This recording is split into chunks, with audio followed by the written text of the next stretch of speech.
Good morning, everybody.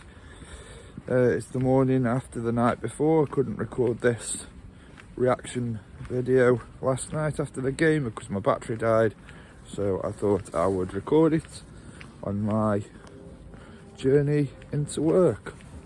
It's falling out of my ear there. Some tunes later. But Manchester United won, Aston Villa 0. We're through to the fourth round of the FA Cup, where we have a home tie against Middlesbrough now on the weekend of the 5th and the 6th. What did I think of the game last night? I thought it was a very good first half without creating lots of chances. I thought United controlled the game. It was a much better performance. I was encouraged by what I saw. I was a little bit concerned by the performance of Rashford, but I'm not going to go into Rashford too much, and I'll tell you why in a bit. But Manchester United through to the next round of the FA Cup. I thought there was a lot of endeavour. I thought we looked composed on the ball, but I thought there were lapses of concentration which allowed Villa to sort of build on those chances in the second half. I thought Villa were the better team in the second half, but I thought we showed a lot of spirit. And I think we've built up this idea, this mythology that when Fergie was at the helm, that every game we played, we just sort of walked through and we breezed through, and that there weren't games like this. I can remember so many games like this down the years under Fergie where we've been either under siege or we've not played particularly well, but we've scrapped and scraped. And many years ago, these performances would have been called, professional, gritty performances. But now it seems that every single performance is scrutinised because of the lack of silverware, because of the previous poor performances. And I think, I do think we played well last night. I think we showed a lot of character in the second half. Arguably, Villa should have had at least one goal. Both were ruled out because of VAR. But ultimately, we've got an early goal. We've dug in. We've done what we needed to do. We've fought. And I think, Scott McTominay, players like this, I think they do improve week in and week out. It's very dark, so I'll just come through here. I think he does improve week in, week out. There's small improvements. I think he's one of the players that has improved over the years, and I always say I think he comes under a lot of unnecessary criticism, similar to Phil Jones and Chris Smalling. Because of our lack of success, it's kind of pinned on players like McTominay, but it's not all about Scott McTominay. He's a good player. He does what he's supposed to do. I would question his consistency at times, but I never question his work rate. Going through here, it's the dark area. If this is a horror movie, this would be the bit where the monster jumps out, but hopefully it's not going to turn into a horror movie.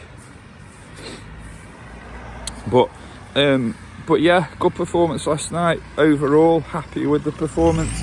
I think I would have liked to have built on that first half performance in the second half, but I thought Villa grew into the game. I thought the atmosphere last night was brilliant, and that was a question: is without that atmosphere,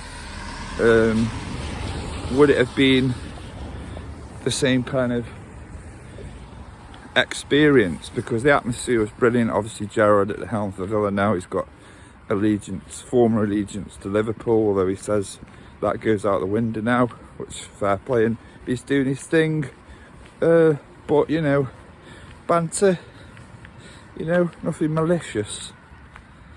But United have won, and I'm sure Gerrard would have loved to have gone to Old Trafford. And that's the one thing I'll say about Gerrard. He's kind of from that era where you really did hate the opposition, and you really did want to dig them, and you really did want to beat them, and it really did feel personal. It meant everything to him, and you can still see that. I mean, he comes out correct me if I'm wrong, but I'm pretty sure I saw him give the United fans a Stretford end disease. He came out and he did this. So, you know, and how many, you know, former players, how many managers would do that? That's how much it means to him to beat, apologies for the noise, that's how much it means to him to beat Manchester United. But I just want to talk about Marcus Rashford, because I mean, I don't want to go in hard on Rashford. I know he's like any other player. He deserves criticism. He's not immune to it. But I don't know. There's something going on with him, and he's not quite right there. And the question is, and it's really hard for supporters, is what do you do? You support your player, you encourage him, you want him to do better. You get onto social media, you support him, but ultimately when he's not playing well, you know, it's frustrating. So what do you do? He's still a young player, and so people are saying, why isn't he getting the criticism of a Tony Marshall? I think he is now getting that level of criticism, and I think it's difficult for people to understand, because people find it difficult to criticise Rashford because he's an academy player, he's one of our own, and he is a brilliant talent. But it is frustrating when he doesn't do the simple things. He doesn't take the chances, he doesn't take risks. It's very sloppy. He's not very composed on the ball at the moment, but he's a professional footballer and you have to just support him. He's going through a difficult time, so, you know, criticise him, sure, but don't label this sort of unnecessary criticism at his door. He played the best part of last season with an injury. I still don't know if he's fully fit. Has he come back into the team? Was he brought back into the team this season too soon? People always go on at the money thing. Money has nothing to do with it. You've been paid all the money in the world, but with all the will in the world, you know, if you're not at the races, if you're not right mentally, and maybe his mind is somewhere else. You know, everything he does off the pitch is fantastic. You can never sort of take that away from him.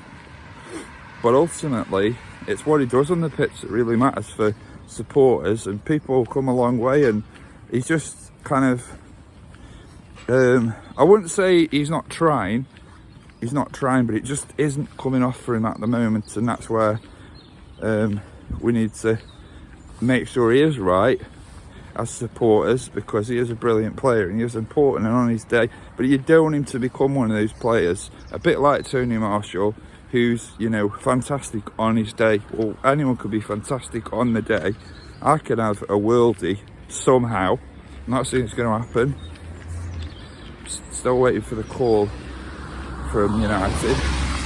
But, you know, but on the subject of Villa, I thought they acquitted themselves really well.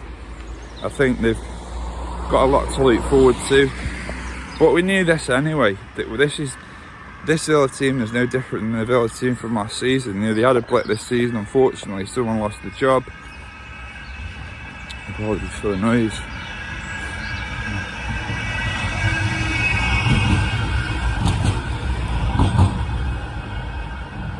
Oh, someone was having a sneaky joint there. Ooh, bit early. Whatever. All partially decriminalised now anyway, innit? Raggy. But yeah, so Manchester United have beaten.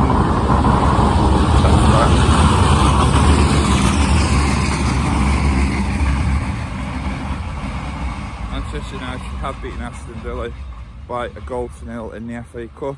Next, who next? It's Villa next, and we want to keep that streak going at Villa Park on Saturday, 5:30 kickoff.